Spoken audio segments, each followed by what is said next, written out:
Bapak Ibu Saudara sekalian yang dikasihi Tuhan, mari kita berdoa lebih dahulu sebelum pagi ini nanti kita akan menerima tubuh dan darah Tuhan. Mari kita berdoa. Bapa di surga, terima kasih buat pagi hari ini, berkatilah kami, hamba-hambamu, berkatilah kami anak-anakmu, berkatilah kami pelayan-pelayanmu, supaya firman-Mu itu menjadi berkat dalam kehidupan kami semuanya. Kami boleh melakukannya, kami boleh memuliakan nama Tuhan. Berkati firman-Mu ini, berkati ibadah ini dari awal hingga akhirnya. Dalam nama Tuhan Yesus Kristus kami berdoa. Haleluya. Amin. Bapak Ibu Saudara yang dikasihi Tuhan, hari-hari ini adalah hari-hari menjelang kedatangan Tuhan, di mana hari-hari ini adalah hari-hari yang sukar, ya, hari-hari yang berat bagi setiap manusia yang menjalani, yang hidup, yang masih ada di bumi ini.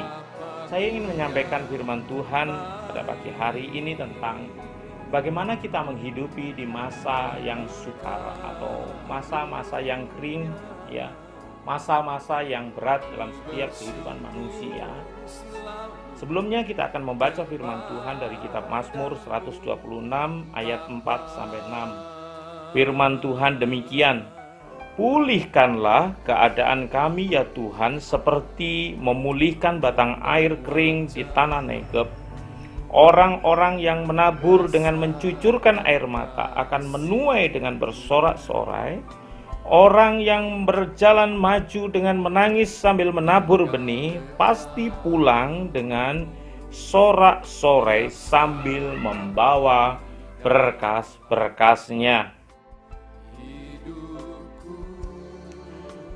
Bapak Ibu Saudara, firman Tuhan ini dalam keadaan kering, ya, dalam keadaan sukar, firman Tuhan berkata tabur, ya, tabur.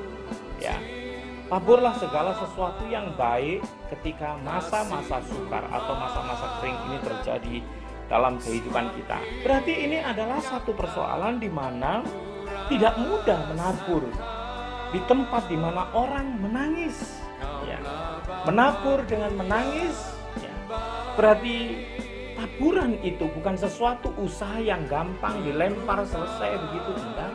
Dan hanya orang-orang yang mau saja untuk menabur, maka orang itu yang akan menuai, kata firman Tuhan.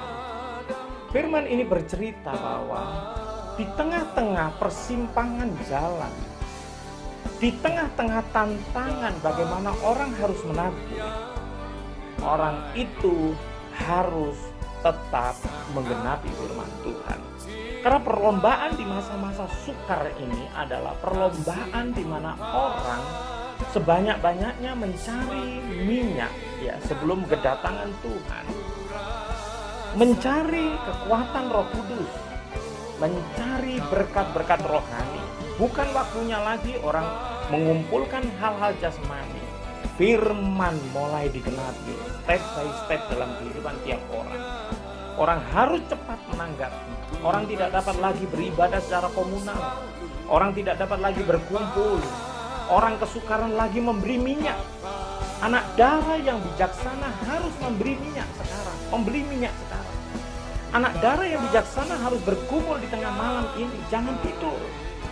Anak darah harus melakukan sesuatu supaya ketika mempelai itu datang, mempelai itu menyambut kita, kita sudah siap untuk disambutnya.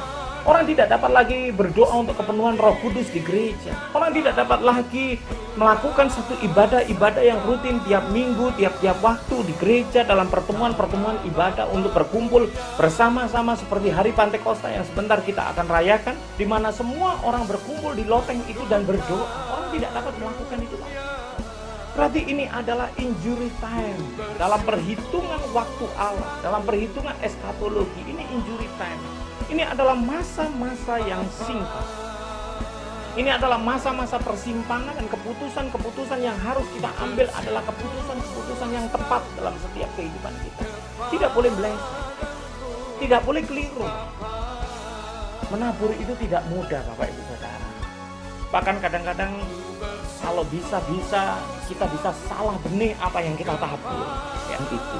Dalam kitab Kejadian pasal yang ke-26, ayat yang pertama, terjadi satu masa yang kekering, masa yang sukar. Kemudian pada ayat-ayat selanjutnya dalam Kejadian pasal 26, Ishak menabur di tanah kering itu sehingga dia menjadi sangat kaya. Dia menjadi sangat diberkati Tuhan. Pada hari-hari ini adalah hari-hari sukar.